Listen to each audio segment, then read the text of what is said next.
Imagine a world where your children cannot speak at the dinner table unless you grant permission, where your wife must remain standing until you sit, no matter how heavy the tray in her hands, and where passing the sugar the wrong way could stain your reputation for life. This is the Victorian household, an exhausting theater of manners, performed daily in your own home. Before we begin, a word to the many of you who watch these and quietly slip away without subscribing. That's fine, if you'd rather be as invisible as a Victorian servant in the hallway. But if you'd prefer to be acknowledged, click subscribe. It's nice to be seen every now and then. And tell me, what time is it where you are? The Victorians would certainly have something to say about staying up this late. You step inside the front door of a respectable Victorian home, and before you even take your coat off, you're already part of a system. Not a family in the modern sense. No, this is a machine. A social machine with gears, pulleys, and a very strict instruction manual. At the top of the pyramid was the master of the house, the man whose name appeared on the property deeds, and in theory, on every important decision. You wouldn't often see him before 9 o'clock. He was too busy reading the morning paper in a chair no one else dared to sit in. His voice carried the weight of authority, though in truth, his wife often ran the domestic side of things with far more precision. Next came the mistress, the orchestrator, the household manager, the person responsible for maintaining the family's social standing without ever being seen to work in the modern sense. She had her own hierarchy to command, not just her children, but her servants, tradesmen, and the web of family obligations that Victorian society made deliberately complicated.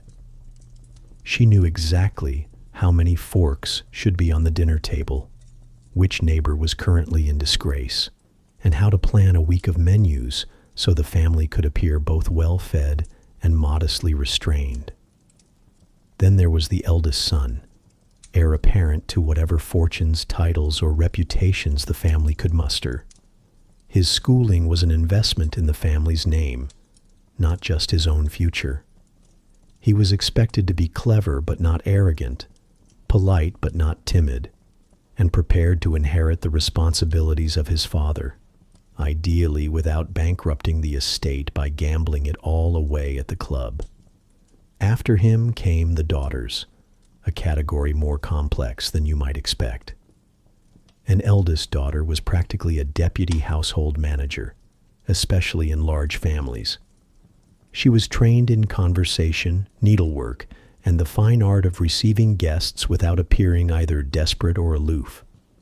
Her younger sisters were apprentices in this same craft, though their main goal was simpler: avoid disgrace and, preferably, marry well enough to relieve the family of their upkeep. Below the daughters were the younger sons, often destined for the military, the clergy, or the colonies. Society didn't expect them to inherit much land or wealth, so they were steered toward careers that offered a respectable income and kept them out of mischief.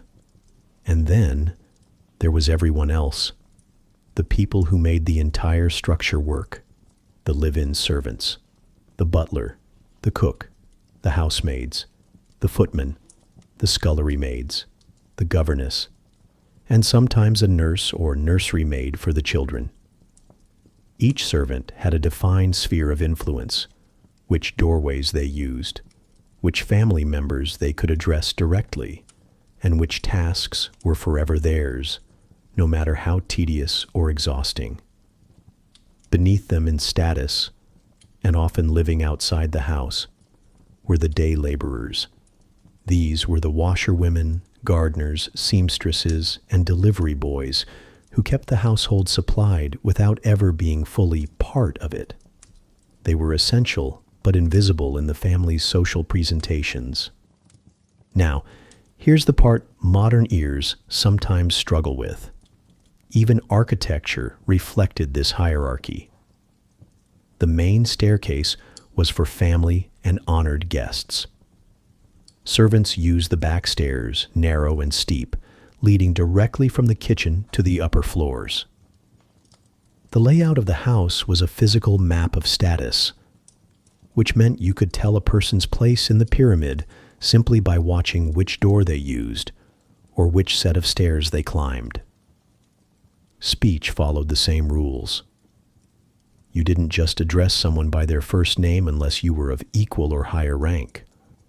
Servants might refer to Master Henry or Miss Eleanor well into adulthood, while family members could address staff with a surname alone. Parker, bring the tea. And this wasn't just about manners, it was about survival. Social order in Victorian England was maintained with invisible tripwires. Cross one, speak too familiarly, enter the wrong door, sit in the wrong chair. And you might find yourself dismissed, demoted, or whispered about until your reputation was permanently bent out of shape. Here's where the sarcasm writes itself. Even the family dog often ranked higher than the lowest servant. A well-bred spaniel might get scraps from the master's plate. The scullery maid? She could only eat after every other mouth in the house was fed, and often in the cold. This pyramid wasn't just a diagram in a manners book. It was lived, minute by minute, from the way letters were addressed to the way coal was delivered to each fireplace. You'd feel it in the weight of the door handles, brass for the drawing room, plain wood for the scullery. You'd hear it in footsteps, the measured, echoing tread of the master in the hall versus the quick, quiet shuffle of a maid avoiding attention. And you, yes, you, if you were in this house, you'd know exactly where you belonged in the order. Not because anyone told you directly, but because everything told you. The looks, the seating, the spaces you were allowed to enter without knocking. Even the air seemed heavier when you stepped into a room where you weren't quite welcome. The Victorian family was a performance, and the household pyramid was the stage. Every role had lines, costumes, and blocking. And if you forgot yours, well, the audience noticed. And they rarely applauded.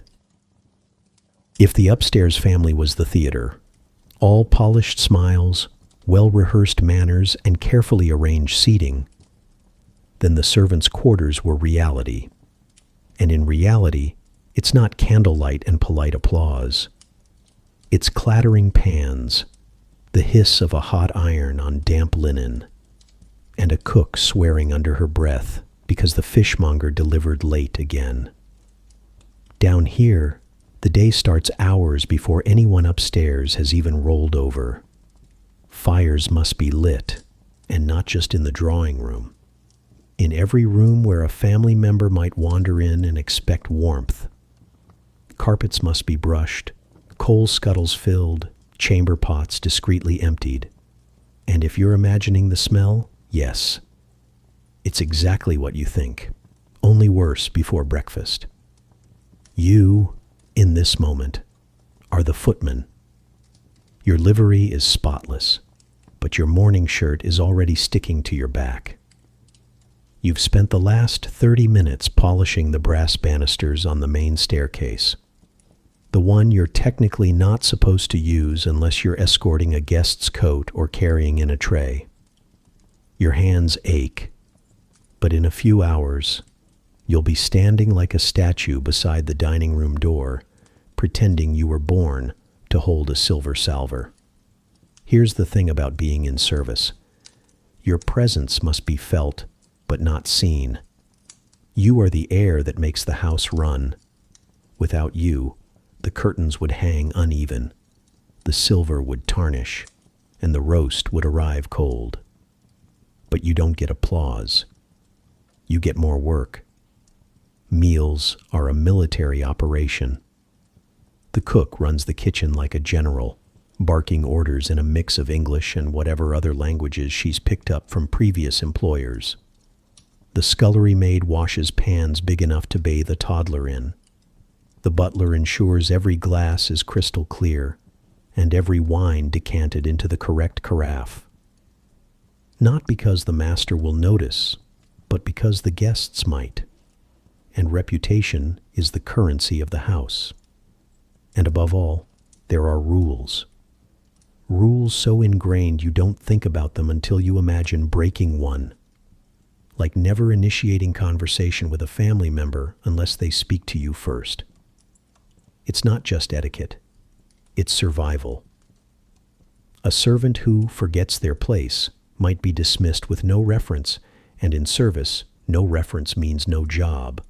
No job means no home. And no home, in Victorian England, means, well, you wouldn't last the winter. Upstairs, they might say, "We're having a small dinner party tonight." Down here, that translates to, "Polish every fork, air out the best linens, set a table so perfect that if the Queen herself wandered in, she'd find nothing to correct. Furniture gets rearranged, subtly, chairs angled toward the best light, footstools placed just so. You don't sit in them, of course. You simply make them ready for the people who will. And the fires, oh, the fires. Each one must be coaxed into life just before the family rises, so the rooms appear magically warm, as if the coals simply woke up out of loyalty to the master. It's part of the illusion. Upstairs, comfort seems effortless. Down here, comfort is a daily battle with ash and soot. In the servants' hall, there's no silverware chart or seating plan. But there is a hierarchy. The butler sits at the head, the cook near the top. Then senior maids, junior maids, and finally the scullery maid, who, if she's lucky, might get the end seat by the kitchen door where it's cold, but at least she can slip away early for another round of washing. You, as footman, live between two worlds. You're visible enough to be noticed, invisible enough to be forgotten. You'll know the family's secrets long before the neighbors do. Who drinks too much, who argues after dinner, who slips letters into the post without the butler's knowledge, and you'll never speak of it, not even to other servants outside the house. Loyalty is your armor. But here's the real irony. Upstairs, they might talk about how their servants are practically family. Down here, you know that family wouldn't last a week if they had to haul coal or scrub boots before breakfast. And yet, for all the drudgery, there's a strange pride in making the impossible look easy. When the master steps into his drawing room at precisely 9 o'clock and finds the fire roaring, the carpets spotless, and his paper folded beside his tea, he'll assume the world just works that way. You'll know better. You'll have made it so. Because the truth is, the Victorian family's grace and poise rested entirely on the backs of people who weren't meant to share in it. And as you stand in the shadows of the hallway, waiting to open the next door, you realize this is your part in the theater. Not the star, not even the understudy. You are the stagehand who ensures the show never stops. And the audience? They'll never know your name. Now that I think of it, this is exactly how most of you treat this channel. You enjoy the work, but never say a word. Go on, subscribe. At least let me know you noticed the effort. If you think the Victorians only put on a show for their neighbors, you'd be wrong. The performance didn't stop at the front door. It simply changed stages. Inside their own homes, Victorian families lived as if someone, somewhere, was always watching. And in a way, they were. Servants noticed, children noticed, guests could appear without warning, and worst of all, gossip could leave the house faster than the coal dust left your boots. From breakfast to bedtime, propriety was the law of the land. That meant no loud laughing, no sprawling across a chair, no leaning on the mantelpiece as though you were holding it up. Posture was everything. Sit upright, hands neatly placed, not fidgeting, not drumming your fingers. And if you were wondering, yes, this applied even when you were tired, hungry, or alone. You, in this moment, are the eldest daughter of the house. Your mother has just reminded you again to carry yourself, a phrase that somehow means walk, sit, stand, and even breathe as if you're being painted for a portrait. It's not enough to be good. You must look good. At the table, the rules multiplied. You didn't speak with your mouth full, obviously, but you also didn't talk about anything vulgar.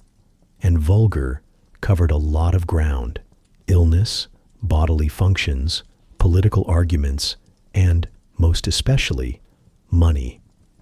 You could discuss the price of fruit at the market in a passing, poetic sort of way. Oh, the strawberries are dear this year. But not the specifics of how much anything cost. Actual numbers were for the master's study, never for the dining room. If you laughed too hard, someone might think you were enjoying yourself, and we can't have that.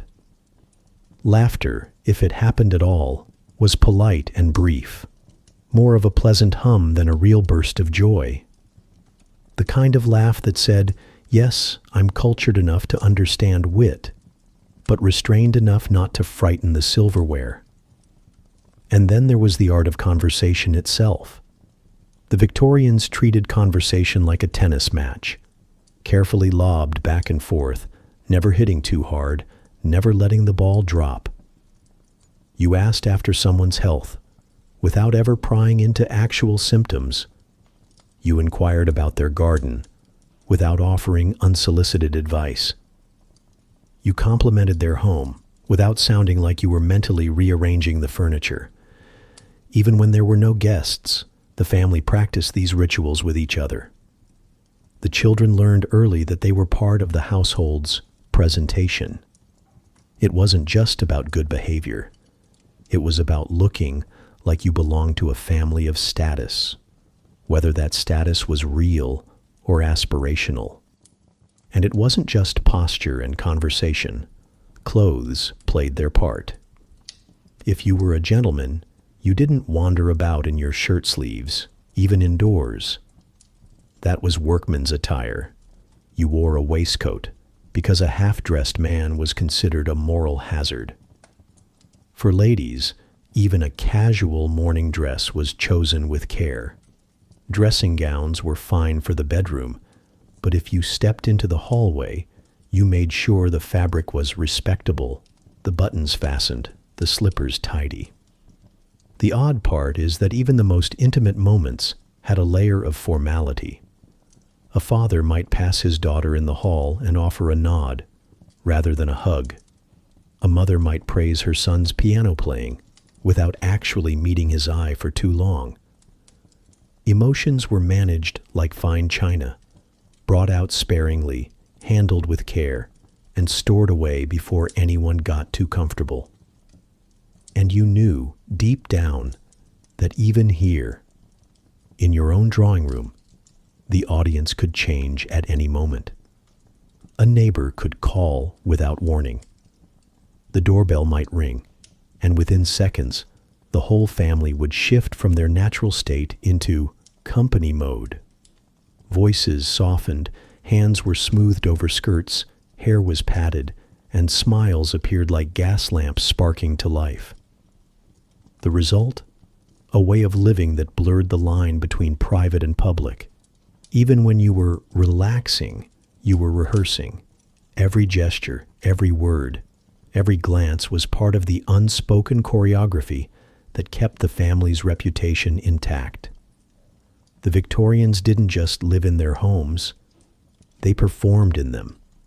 And if that sounds exhausting, well, it was. But it was also survival. In a society where gossip could ruin you faster than debt, appearances weren't just vanity, they were currency. so you keep your back straight, your voice calm, your laughter measured. Because in Victorian England, the moment you forgot yourself, the moment you let slip that you were human, was the moment someone might start wondering if your family was quite as respectable as they seemed. If you think breakfast is just about food, you've clearly never been to Victorian England. Here, breakfast was a statement. It didn't just say, "We're starting the day." It announced exactly who you were, how much you could afford, and how much you cared about letting other people know it. Let's start at the top of the ladder, the upper class. You, this morning, are the master or mistress of a large country house. Breakfast isn't something you scramble together in the kitchen. It's something that appears like a theatrical scene change in the dining room. The table is already laid with starched linen, polished silver, and china that has probably survived more family feuds than you'd care to admit. Multiple courses are expected. There might be eggs, boiled, poached, or scrambled, served in silver egg cups that catch the light just so. There's cold meat from yesterday's roast set out on platters. There's kedgeree, an Anglo-Indian rice and smoked fish dish, because nothing says imperial reach like starting your day with curry spices before the sun has fully risen. And of course, toast. Not just toast. Toast in a silver toast rack so it can cool elegantly instead of sweating itself soggy on a plate. There are jams in cut glass dishes, butter in matching covered domes. If you're wondering about the morning paper, yes, it arrives, but not before it's been ironed. Not for sanitation, as some like to say, but to remove creases so the pages can be turned in dignified silence. Servants appear and vanish with a kind of choreographed invisibility, replacing empty teacups, offering coffee, keeping the fire at just the right level of crackle. Nobody asks for anything, because ideally, nothing is ever missing. Now let's slide down the social ladder to the middle class. Here, the goal is not just to eat breakfast, but to make it look as though you're almost upper class. You have silverware, or at least something plated to pass for it.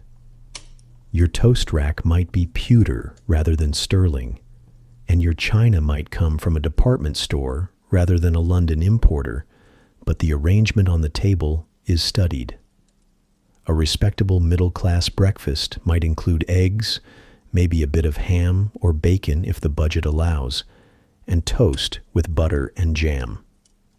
Tea is served, sometimes coffee. The newspaper arrives, perhaps still folded from the press, without the luxury of an iron, and is passed around the table. Here, etiquette still matters, but it's more about aspiration than perfection. You don't lounge at the table in your shirt sleeves.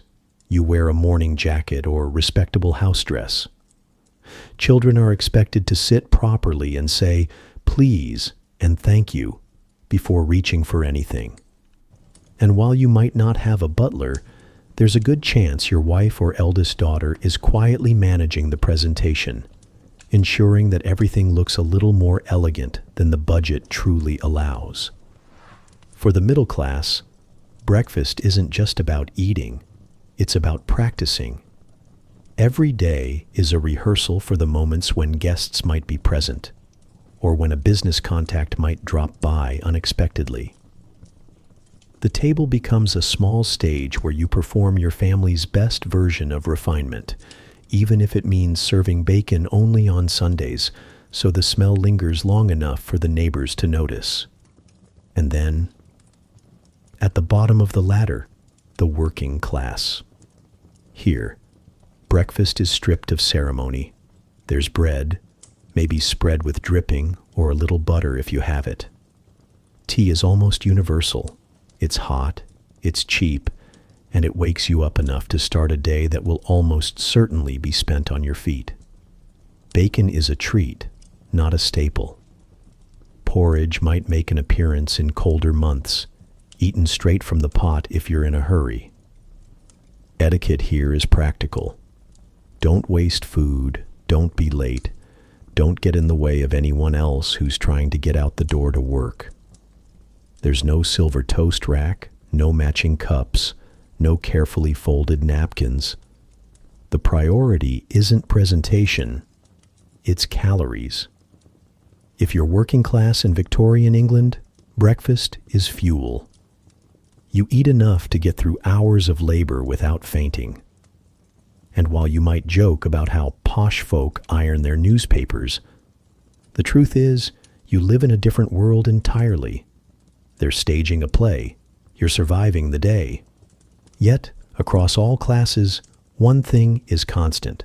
Breakfast sets the tone.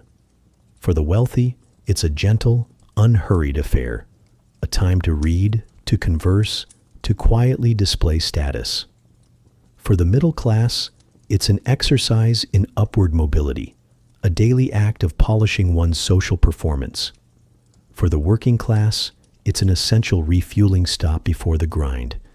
And if you were to step back and look at all three tables, the silver-laden spread, the modest imitation, and the bare wooden board, you'd see the entire Victorian class system in miniature.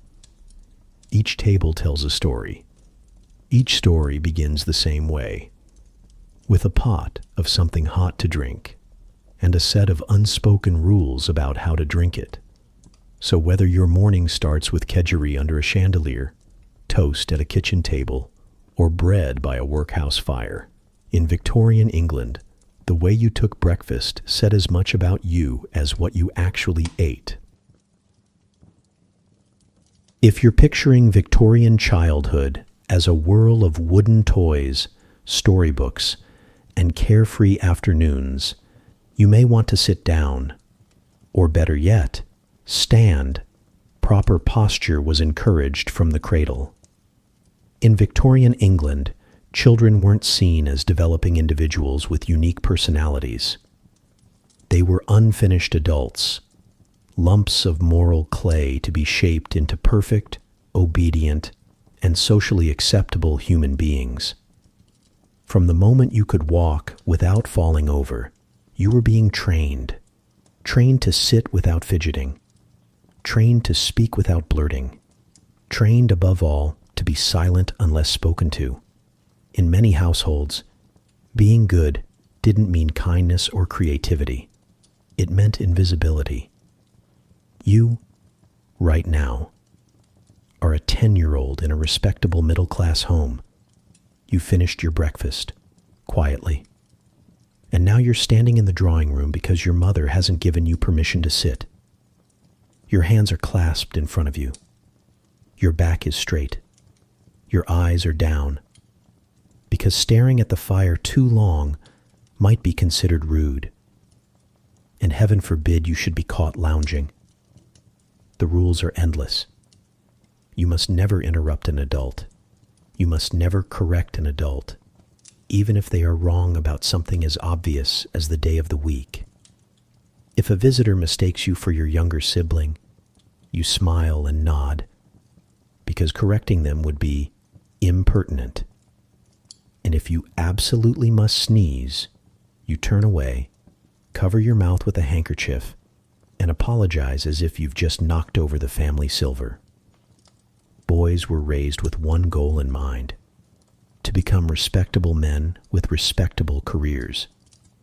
That might mean the law, the church, the military, or, for the wealthy, managing the family estate. Play was tolerated, but only if it could be dressed up as education. Toy soldiers weren't just toys. They were preparation for strategy and discipline. Reading adventure stories was fine, as long as the heroes embodied bravery, honor, and duty. Girls, on the other hand, were raised with an entirely different curriculum. Their ultimate career path was marriage. Formal schooling might teach them reading, writing, and arithmetic, but at home, the real lessons were in deportment, needlework, music, and the subtle art of appearing both charming and modest. You were expected to sing just well enough to entertain in the parlor, but not so well that you seemed to be showing off. You learned to pour tea gracefully, to dress without assistance, and to navigate a room without bumping into the furniture, because grace was currency and clumsiness could cost you dearly. For both boys and girls, the punishment for stepping out of line was swift. Physical discipline was common. A ruler across the knuckles, a slap, or being sent to stand in a corner. But the more insidious punishment was shame. A disappointed look from a parent could cut deeper than any cane. The Victorians knew the power of social humiliation, and they wielded it without hesitation. Leisure time, what little there was carefully managed.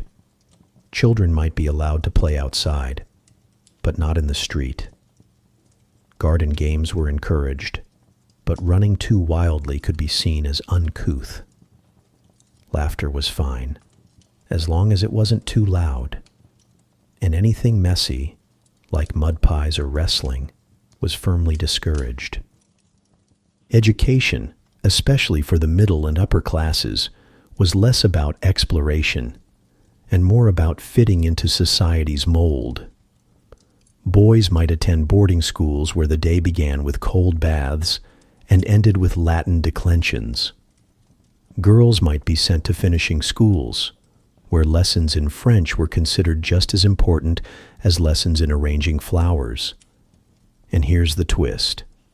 Even at home, children were rarely alone with their parents.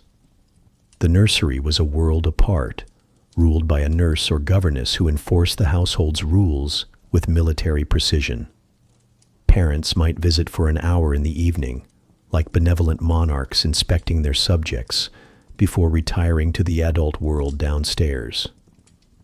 For working-class families, the picture was different, but not necessarily easier. Here, children were expected to contribute to the household's survival as soon as they were able.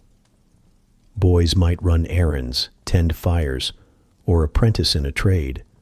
Girls might help with laundry, care for younger siblings, or take on piecework at home. Silence was still valued, but in this case it was less about refinement and more about efficiency. Too much talking meant less work done. Yet across all classes, one principle was constant: obedience. A child who questioned an order was seen as a future troublemaker.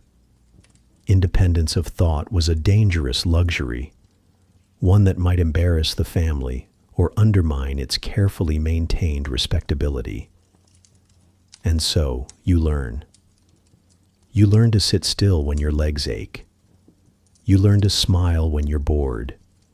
You learn to hold your tongue when you know the answer, and the adult in the room does not.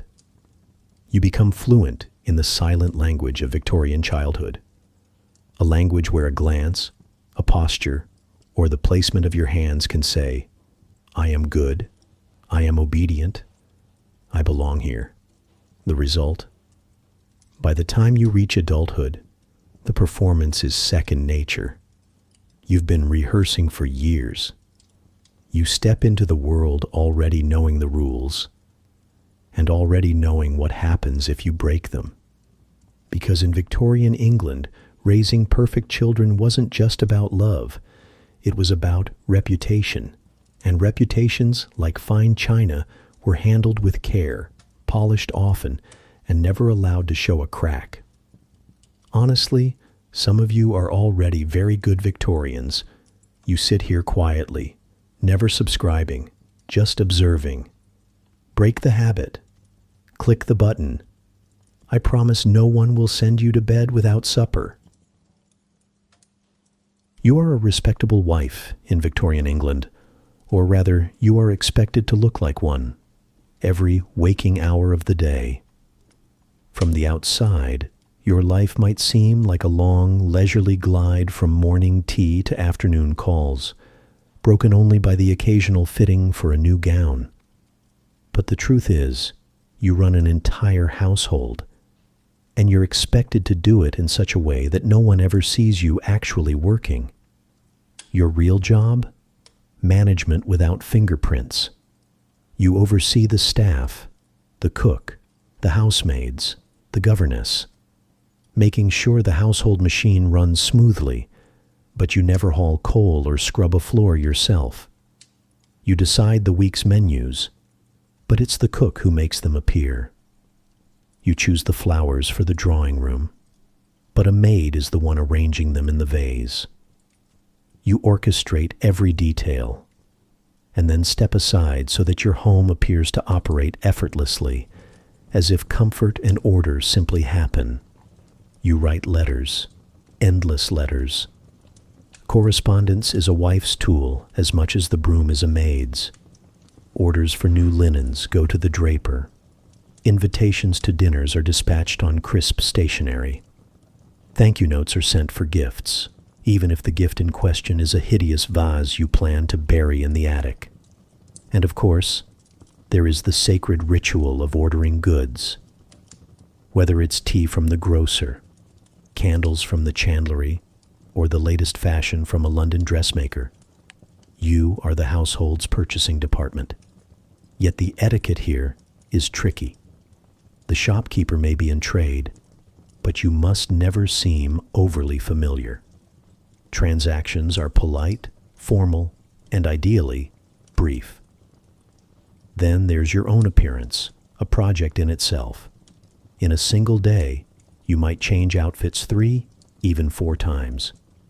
Morning dress is for breakfast and light household duties. Afternoon dress is for receiving visitors or making calls. Dinner dress is for the evening meal. More elaborate, with finer fabrics and richer colors. And heaven help the woman who is caught wearing the wrong thing at the wrong time. And let's be clear, while these dress codes are strict, they're also a language. A carefully chosen outfit signals to other women of your circle that you know the rules, that you are attentive, that you belong.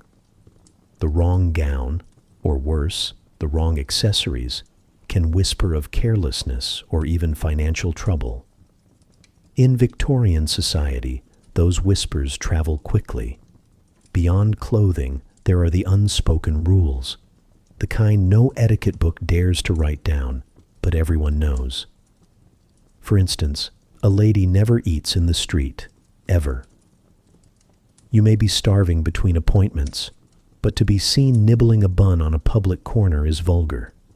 Food is to be taken in private or in the proper setting. At a tea table, in a dining room, or during an arranged picnic, and even then, with an air of gentle restraint. And then there's the art of visibility. You must be present enough in your social circle to remain relevant, attending the right events, paying calls on the right people, but never so omnipresent that you appear desperate. Your calendar is a carefully balanced dance. Too few appearances, and people forget you. Too many, and they suspect you have nothing better to do.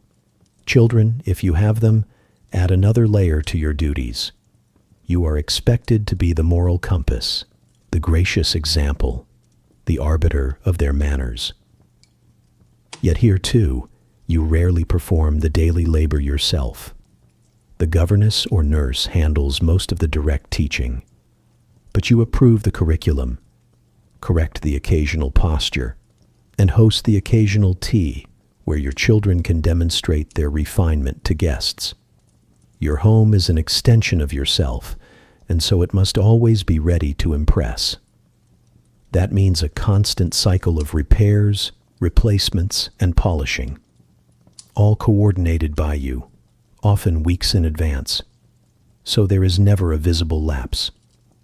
A cracked teacup, a dusty mantelpiece, or a faint smell of damp could be read as a personal failing. And let's not forget the emotional labor, though Victorians wouldn't have used that term. You smooth over disagreements between servants. You make polite conversation with the tedious neighbor who can't stop talking about her cousin in Cheltenham. You find gracious excuses when your husband invites someone inconvenient to dinner. You do all of this without ever looking flustered, because your composure is part of the household's facade. In short, you are both the heart and the head of the home, a role that demands constant attention while pretending to demand none at all. You are visible in outcomes, invisible in effort, and that is the paradox of the respectable wife. To appear serene while quietly holding an entire domestic world together. And when the day is done, when the candles are snuffed and the servants retire, you finally exhale. Tomorrow it all begins again. The letters, the outfits, the quiet management. And the cycle continues, as smooth and polished as the silver on the breakfast table. You are the Victorian husband, head of the household, breadwinner, moral guardian, and the family's public face. Or at least, that's how it looks on the outside. In truth, your role is a carefully scripted performance. Society expects you to stride through the world with quiet authority, provide for your family, set a moral example, and above all, maintain the illusion that your home is a fortress of stability and respectability. No one cares to see you sweat, and if you are struggling, you keep it behind closed doors. Your weekdays are a balancing act between work and visibility. The breadwinning part is obvious. Whether you are a barrister, a banker, a factory owner, or a well-connected gentleman in trade, your primary duty is to generate the income that fuels the household machine. But just earning money isn't enough. You also have to be seen in the right places, shaking the right hands, and making sure that your family's name remains synonymous with propriety. That's where the social obligations begin. Evenings at the gentleman's club are not just leisure, they're networking disguised as camaraderie. In smoky, wood-paneled rooms, you exchange business opportunities over port, discuss politics by the fire, and occasionally play billiards with a man whose handshake might one day secure your son's future. Business dinners follow much the same pattern. Long evenings in private dining rooms, eating courses that take hours to serve, each one paired with its own wine. The food is important, but the conversation is everything. A well-timed anecdote about your last trip to the continent can open doors. A poorly chosen remark can close them just as quickly. Then there's the church, not optional. Attending services isn't merely a matter of faith, it's a public duty. Your presence in the family pew every Sunday morning signals that you are a man of morals, discipline, and order. Skipping church without an airtight excuse could invite speculation, and speculation is the enemy of respectability. And speaking of enemies, there is one rule you never break. A gentleman must never speak to a woman he doesn't know unless formally introduced. It doesn't matter if she drops her gloves in the street or looks utterly lost. Propriety dictates that you find a mutual acquaintance to make the introduction before a single word is exchanged. Anything else risks being interpreted as forwardness, or worse, impropriety. This rule is so ingrained that you could see the same woman every day on your morning walk and never speak to her, unless someone else says, "Mr. X, may I present Mrs. Y?" Your wardrobe is also part of the role. In the morning, a dark suit for business. In the evening, black tie or even white tie for formal occasions. Hats are not optional. A gentleman's hat is as much a part of him as his surname. The quality and style of your attire quietly declare your place in the social hierarchy. But make no mistake, Being the head of the family does not mean you are above etiquette. There are rules for you too. At table, you carve the meat and serve the ladies first. You never speak ill of a guest, no matter how tiresome they are. You stand when a lady enters the room. You escort your wife to dinner, even if you've had a blazing argument that morning. The performance must go on, and while your wife manages the household from behind the scenes, you are its public defender. Any slight to your family, a questionable rumor, a cold shoulder from a former acquaintance, must be addressed subtly, diplomatically, and without giving the impression that you've even noticed.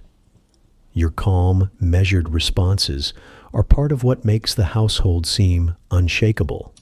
In private, you may long for more time at home, but the unspoken truth is that a husband's absence is part of his respectability. To be too available, too idle, is to invite whispers.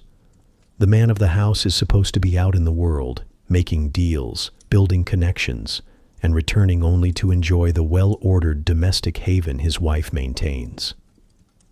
And so, every day, you step into the role anew. You are the breadwinner, yes, but also the diplomat, the networker, the figurehead, the moral compass. You keep the wheels turning not only with pounds and shillings, but with appearances, gestures, and the invisible currency of reputation. Because in Victorian England, a husband didn't just represent himself. He represented the entire family, and one public misstep could undo years of careful cultivation. Dinner in Victorian England was never just dinner. It was a performance, a carefully choreographed piece of theater in which the host was both director and star, the guests were supporting actors, and the food, well, the food was the set decoration. If you were hosting, your invitations alone sent a message. A formal dinner wasn't something you threw together because the larder looked full. This was social currency. Every name on the guest list was chosen with care. Family allies, business partners, people whose influence could be useful later, and the occasional social riser who was being tested for compatibility with the circle. Once they arrived, the production began in earnest. The seating chart was everything. And no, you didn't just plop people down wherever there was an empty chair.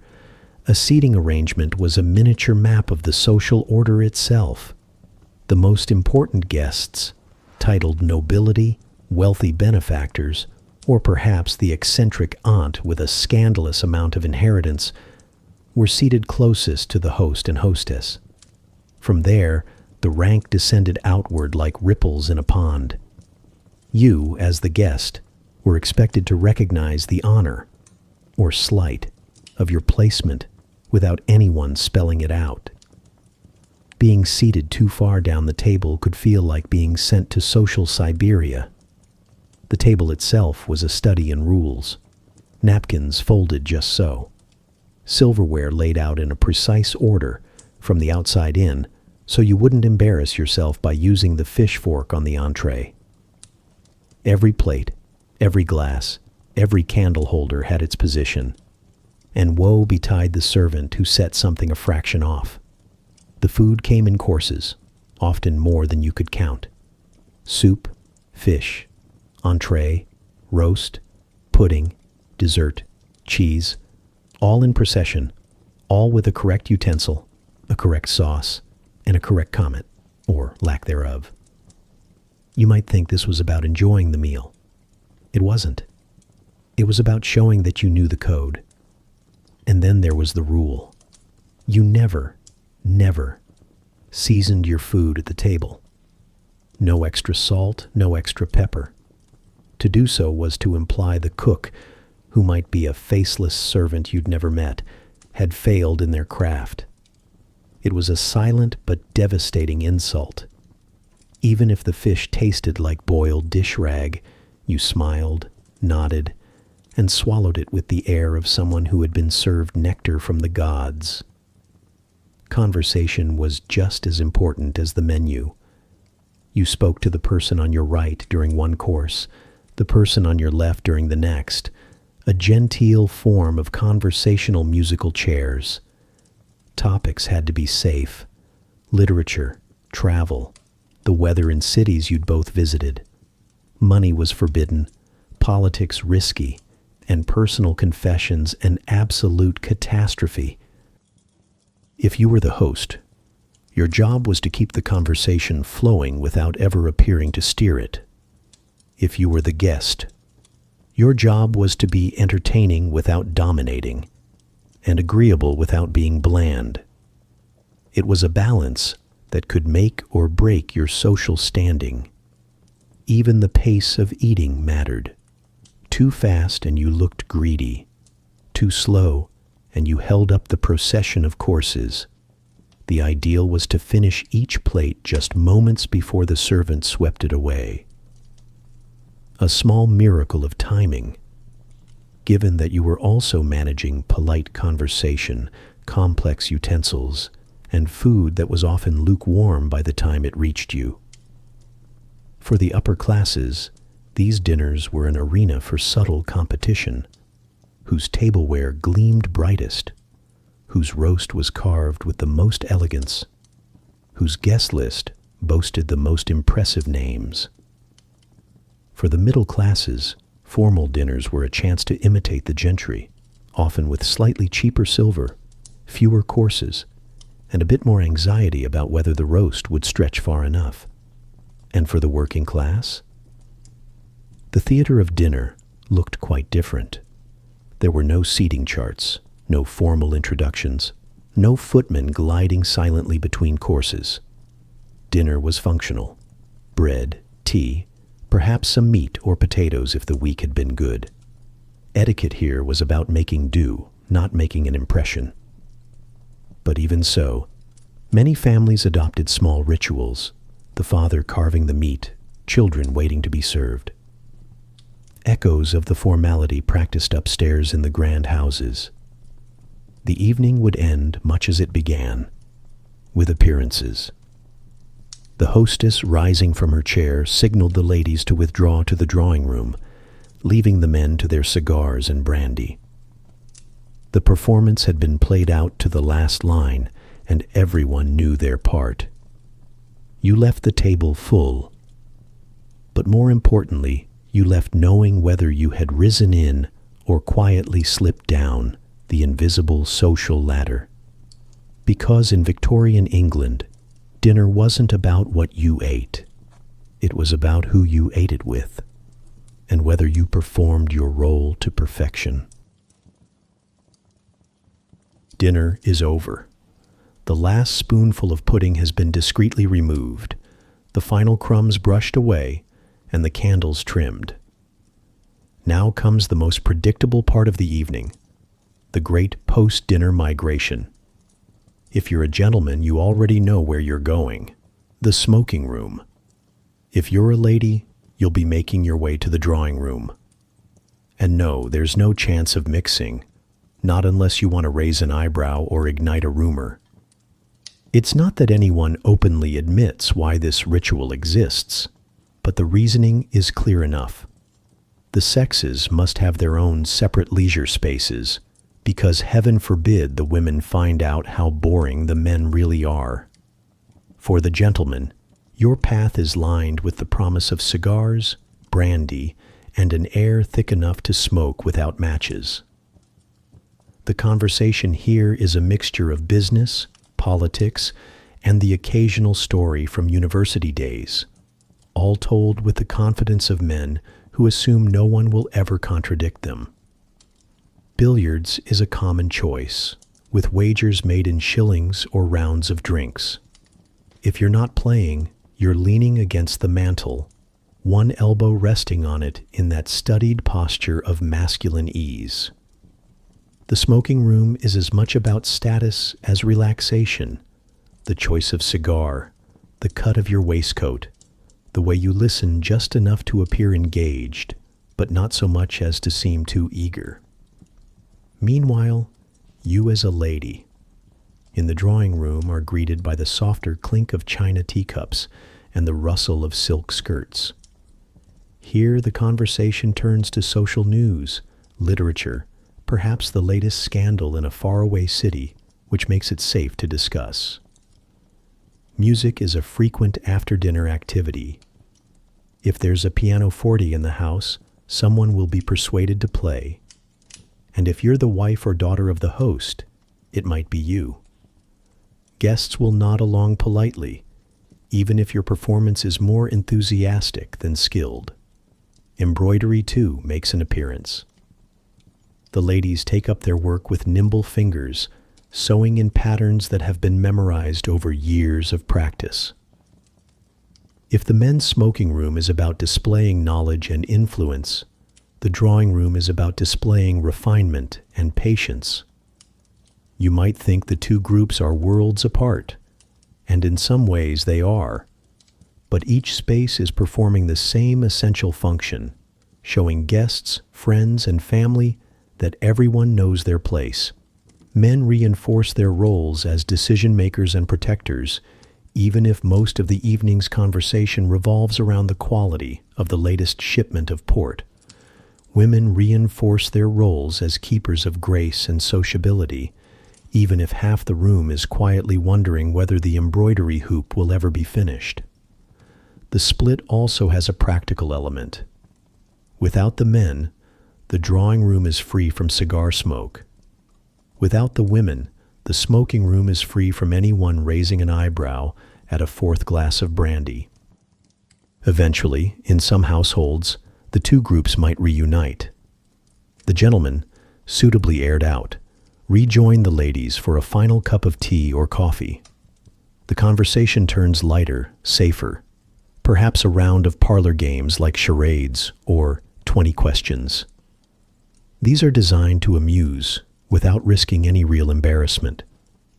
Children, if they are old enough to stay up, might be invited to join in. An opportunity for them to show off their manners and charm under parental supervision. Well, the idea of gender-segregated leisure after dinner is a bit of a fantasy. In smaller homes, everyone stays in the same space simply because there isn't anywhere else to go.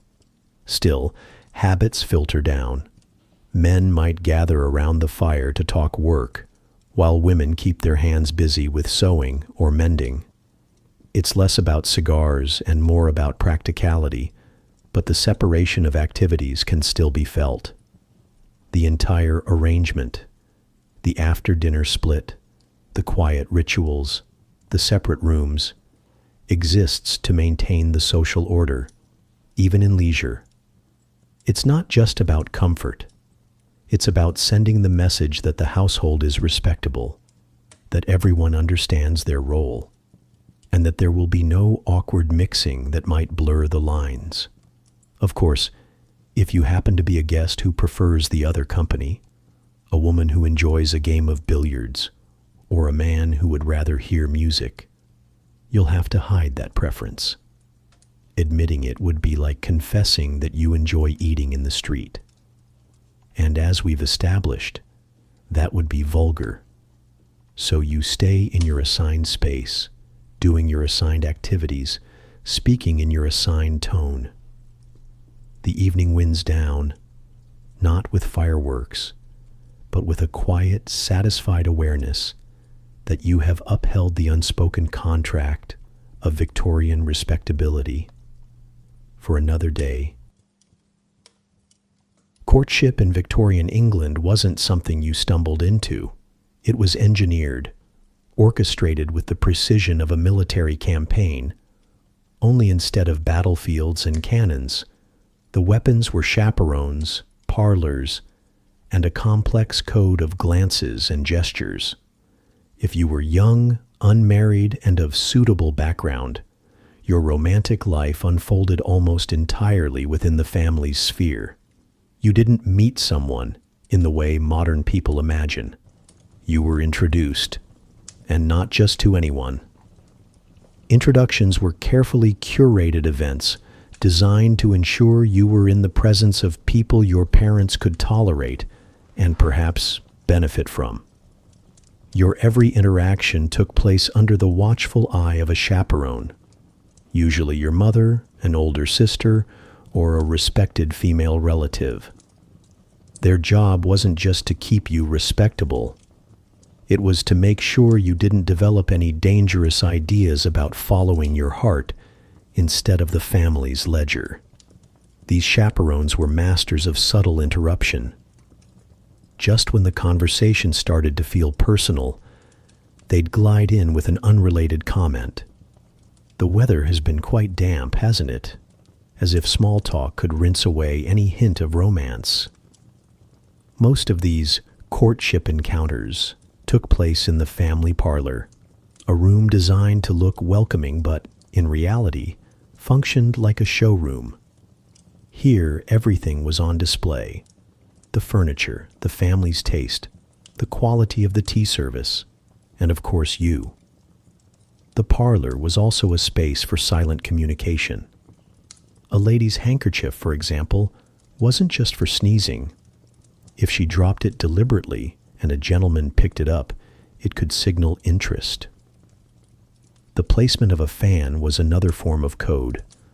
Open and fluttering meant she was available to talk. Closed and pointed down meant she was done with the conversation. In the right company, these signals could say far more than words. But, and here's the key, you had to know the code. Misreading it could be disastrous. Drop your handkerchief in front of the wrong man, and you might spend the next 10 years avoiding him at every social event in town. Your mother, meanwhile, was the silent architect of your romantic opportunities. She decided which callers to invite, which balls to attend, and which walks in the park might conveniently intersect with eligible company. In her mind, she was not arranging a marriage. She was guiding your prospects. Mothers possessed an almost supernatural ability to sense the size of a gentleman's income from the cut of his coat. They could spot a future in-law's flaws at 20 paces, yet somehow overlook them entirely if the estate was large enough. Your father's role in this process was simpler, but no less important. He was the final stamp of approval. Once the gentleman in question had passed through the maternal filter, the father would take him aside for a quiet conversation. This was not about love. This was about terms. Could he support you? Was his reputation solid? Did his family name carry weight? If the answers were satisfactory, the courtship could continue. If not, your father might gently, or not so gently, steer the young man toward the door. Even in public, courtship was still a family affair. Walks in the park, trips to the theater, afternoon teas, all were conducted in groups, with at least one respectable adult present. The idea was to give you just enough interaction to judge a potential match's manners, conversation, and appearance, but not enough privacy to make your own decisions. For working-class families, courtship was less formal, though still influenced by the same notions of propriety. Meetings might happen at church socials, dances, or while out shopping, but even then the presence of friends or family was common. Reputation mattered everywhere. A young woman seen walking alone with a man risked gossip, regardless of her class. Every step in the process, the introduction, the polite conversation, the shared glances, was part of a slow dance toward eventual engagement. It could take months or even years before a proposal was made, and at every stage, the family's influence was constant. Romance in this setting was not about spontaneity. It was about strategy. Every smile, every word, every invitation was weighed and considered. A single breach of etiquette could undo months of careful maneuvering. The Victorian family saw courtship less as a personal journey and more as a business venture with emotional side benefits.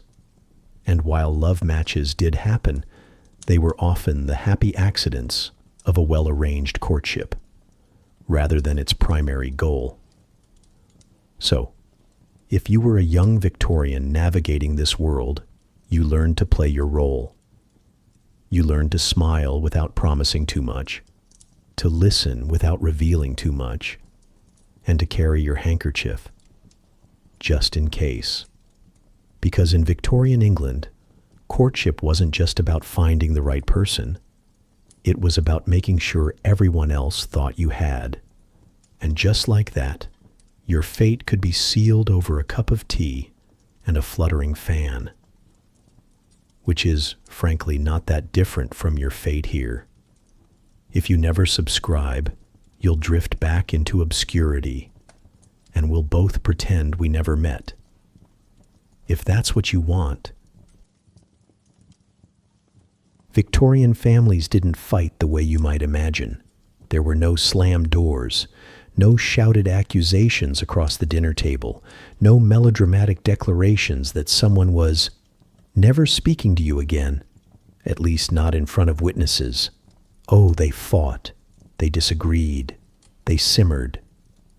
But they did it in the most respectable way possible, hidden under layers of polite language and perfectly calm tones that, if you listened closely enough, were razor sharp.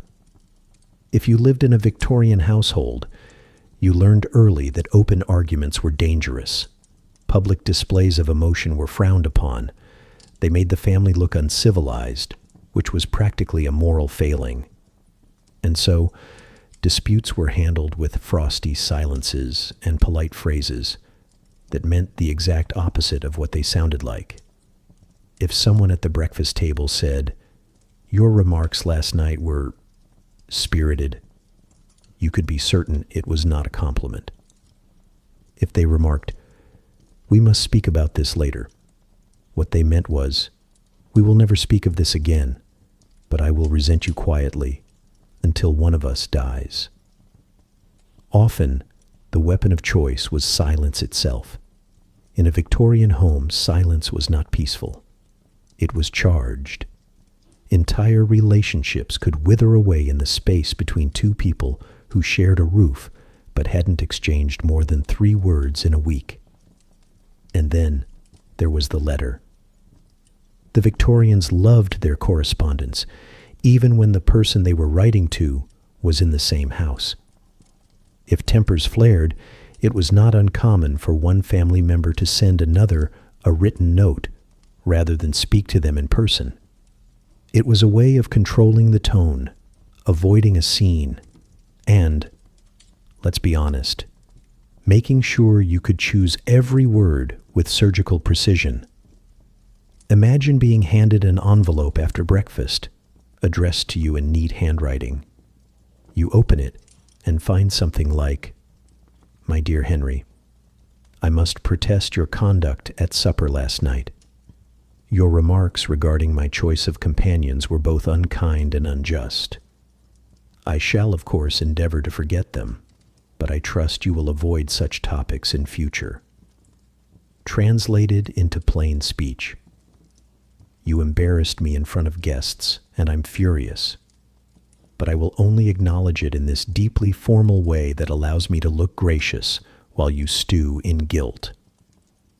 In wealthier homes where multiple drawing rooms existed, disputes sometimes took the form of territory control. You might happen to spend the afternoon in the green drawing room because you knew your sister preferred the blue one. She, of course, would spend the day in the green one too, just to make the point that she wasn't going to be moved. Even meals became battlegrounds.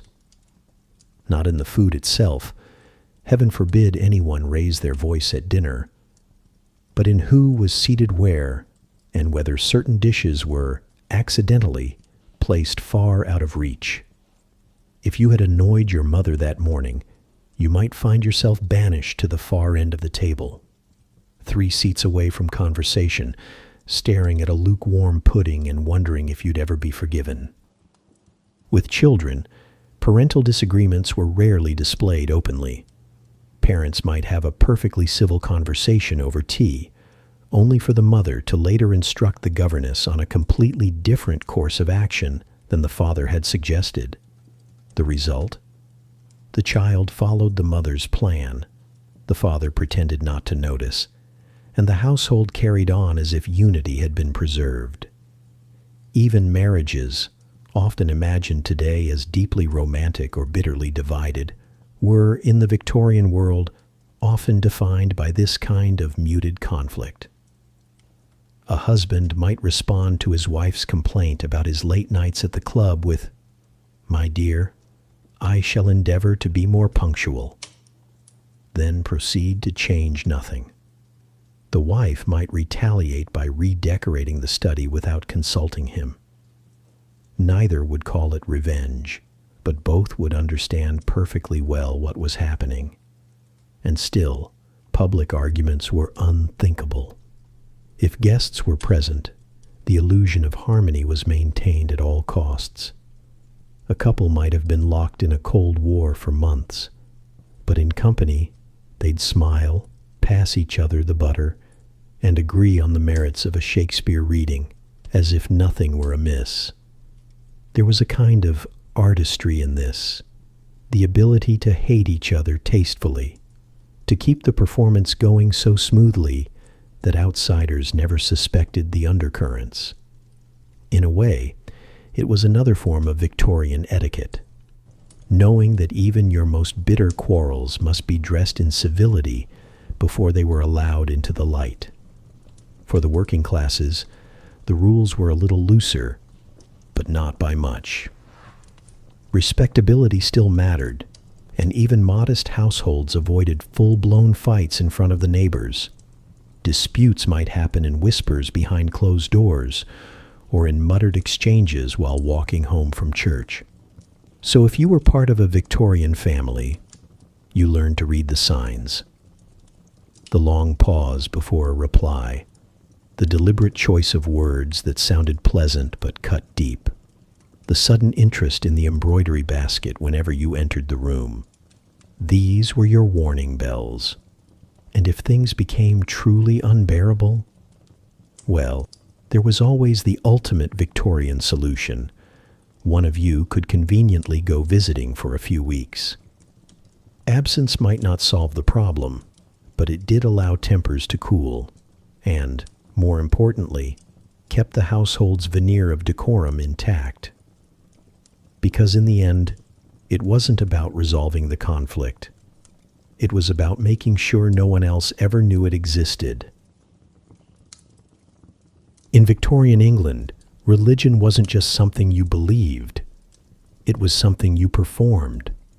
And that performance was daily, visible, and if you were part of a respectable family, absolutely non-negotiable. Sunday wasn't the only time piety was on display. It was simply the most public time. Every morning, before you even thought about breakfast, there might be family prayers. The household would gather, yes, even the servants if the master insisted, to listen to a reading from Scripture. Heads bowed, voices low, and no fidgeting allowed. A Victorian child who dared yawn during the Lord's Prayer could expect a look from a parent that suggested their soul was already halfway to ruin. Evening prayers, too, were a fixture in many homes. Imagine the lamps turned low, the family gathered in the drawing room or kitchen, the pages of the Bible worn from use. You'd kneel on the carpet or sit stiffly in a chair, hands folded, as a passage was read, and perhaps a short moral lesson offered, often one that doubled as a pointed commentary on your behavior that day. You might hear the parable of the prodigal son right after your older brother returned home late, or a reading about idle hands the morning after you had been caught avoiding chores. The church itself was more than a place of worship. It was a social stage. You didn't just attend to honor God. You attended to be seen attending. Missing a service without a respectable excuse, illness, travel, or death in the family could set tongues wagging faster than a scandalous letter, and respectable excuse was a matter of strict interpretation. Feeling a little tired? Not acceptable. Weather slightly inconvenient? Not acceptable. If you had the strength to walk to the market or sit up at home, you had the strength to take your pew and be counted among the righteous. Church attendance was an act of social bookkeeping. It reminded the community you were still respectable, still observing the moral code. Your pew, often rented or purchased by the family, was a silent declaration of your standing. The better your pew, closer to the front, good view of the pulpit, the more it said about your position in the world. For children, Sunday school wasn't optional. It was where you learned Bible verses by heart, sang hymns in your best voice, and absorbed moral instruction tailored to your future role in society. Boys were taught to be upright and industrious, girls to be modest and obedient. All were taught to fear both God and the social consequences of sin. The sermons themselves could be long and, to a modern listener, perhaps a little dry. But in the Victorian context, they were woven into the rhythm of life. The preacher was as much a moral guide as he was a religious one, his words shaping not just your spiritual views, but your understanding of what was acceptable behavior in the eyes of the community. And it wasn't just about Sundays. Religion threaded itself through the week in ways large and small. Mealtime prayers, scripture quotations slipped into conversation, hymns sung in the parlor on winter evenings. All of it reinforced the sense that morality was always under observation. In some households, this moral instruction went beyond the Bible. Popular conduct manuals, full of rules on proper behavior, were treated almost like secondary scripture. You could quote the Psalms, yes, but you might also be able to recite passages on the correct way to enter a room or the virtues of never speaking ill of anyone. Unless, of course, it was done subtly enough to pass as concern. Servants, too, were expected to uphold the family's religious image. Even if they didn't share the same denomination, their presence at family prayers or church could be insisted upon. After all, a master or mistress couldn't have the neighbors thinking their household was lax in its moral duties. Skipping church without a valid excuse was unthinkable, not just for the shame it brought, but for the suspicions it raised. Was there illness in the family? Trouble? Or worse, a drifting away from the moral path? Gossip was a hungry beast. An absence from the pews was like throwing it fresh meat. For many, faith was genuine, deeply felt, and sincere. The rituals brought comfort, the readings offered guidance, and the prayers gave structure to the day. But even for the devout, there was an awareness that religion in Victorian England was also a public currency, a way to declare your respectability, your discipline, and your belonging. And so you went. You rose on cold mornings and put on your best clothes. You sat through sermons with a straight back and an attentive expression, no matter how heavy your eyelids grew. You nodded along with hymns you'd sung 100 times, and when you left, you knew the performance had been noted by every eye that mattered. Because in the Victorian family, religion wasn't just about your relationship with God. It was about your relationship with everyone else. And the unspoken rule that to be respectable, you must be seen to be righteous. In Victorian England, death didn't end with the funeral. It set in motion an entire machinery of etiquette, clothing, and public display that could last for years, all designed to signal to the world that you were grieving properly. If you were a widow, that meant 2 full years in heavy black, known as full mourning. Not just a black dress, but black gloves, black veils, black bonnets, black parasols. Even the trim had to be black, preferably in dull, non-reflective fabrics, because heaven forbid your grief catch the light. For those first 12 months, you were essentially expected to live as a visual monument to your late husband. Jewelry, only if it contained a piece of his hair, carefully braided and framed in jet or gold. When the year passed, you could move into half mourning, which was basically the Victorian version of color rehab. You were permitted shades of gray, lavender, and mauve, but in restrained patterns. The logic was that grief should fade slowly, like watercolor bleeding out, never abruptly, never joyfully. And it wasn't just the widow who followed the rules. Entire households entered mourning. Servants might be outfitted in black armbands or altered uniforms. The curtains were drawn. Clocks could be draped. The family's visiting calendar shrank dramatically, because to host or attend social events too soon after a loss would signal that your sorrow was shallow. If anyone thought you were moving on too quickly, you could expect whispered disapproval over teacups across town. Even meals could be subdued affairs during mourning. Elaborate dinners were scaled back, entertainment was canceled, and the entire household moved at a quieter pace. The mourning period became a sort of social quarantine, where any signs of liveliness were kept firmly out of public view. And here's the thing. The mourning wasn't entirely for you. It was for everyone watching you. Victorians believed grief had a correct form, and that failing to follow it didn't just reflect poorly on your emotional state. It reflected poorly on your character. To be careless about mourning was to be careless about respectability itself. There were, of course, degrees of mourning depending on the relationship. Losing a spouse brought the longest and most visible restrictions. A parent or child warranted a similarly long period, though often slightly shorter. A more distant relative might earn you 6 months in black. An acquaintance, a discreet armband or darker dress for a few weeks would suffice. Death was not just personal, it was hierarchical.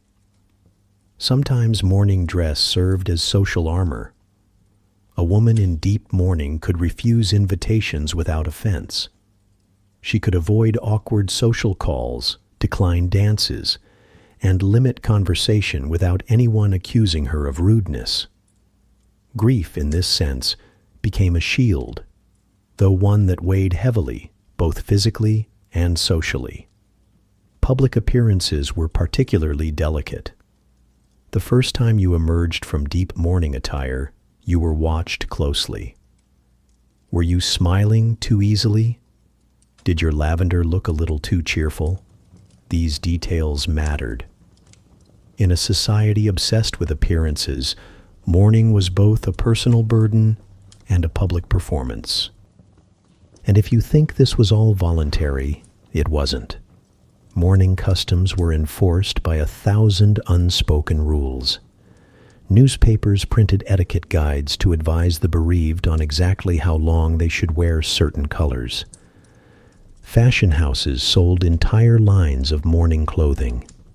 Even stationery was printed in black borders, so that your grief was announced with every letter you sent.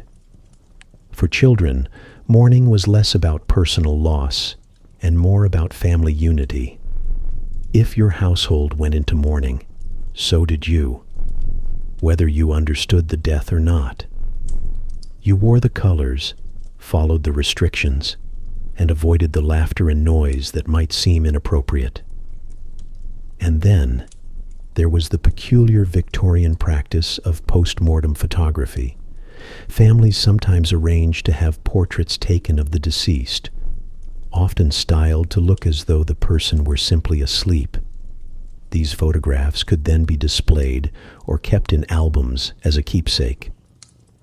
It was all part of the belief that death should be acknowledged, marked, and remembered in tangible form. Even visits to the grave were done in a certain style.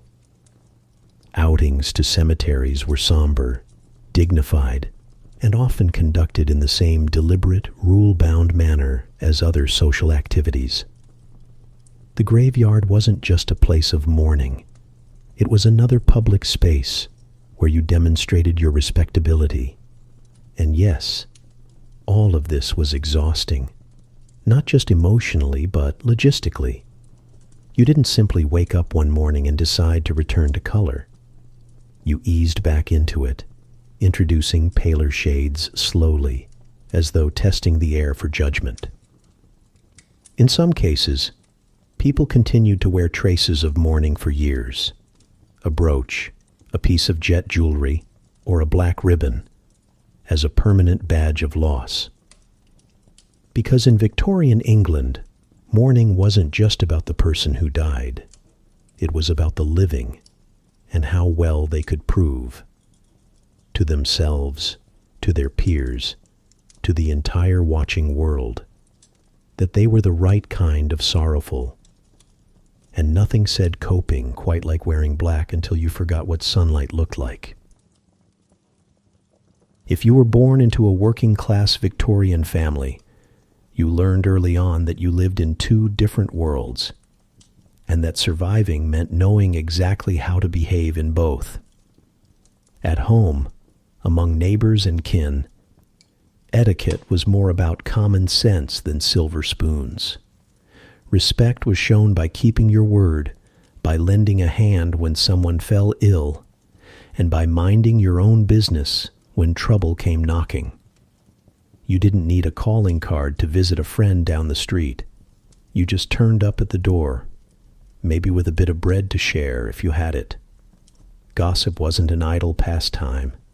It was a neighborhood security system, keeping track of who was out of work, who needed help, and who might not be trusted. But step outside your own street, and the rules changed. The moment you found yourself in the company of your betters, the shop owner who employed your brother, the vicar's wife, the factory manager, you borrowed manners the way some borrowed Sunday coats. Your speech softened, your back straightened, your hands found something respectable to do. You might not own the right hat for the occasion, but you'd polish your boots and keep your head down, hoping your manners would make up the difference. Children were no exception to this double life. At home, they ran errands, minded siblings, and, more often than not, earned wages before they reached their teens. A working-class child might start in a factory, a workshop, or in service at a larger house, carrying the weight of adult responsibility before they'd lost all their baby teeth. At home, they were lively, quick-witted, and often cheeky, because humor was a currency in itself. But in front of an employer, they learned to become small, quiet, and useful, because one wrong word could mean lost wages for the whole household. Meals reflected this split existence too. At home, dinner might be bread and dripping, or a stew stretched thin over too many plates. You ate quickly, because there was work to get back to. But if you were lucky enough to be invited to a better-off family's table, perhaps through church connections, you'd keep your eyes on your plate and copy the pace of the host.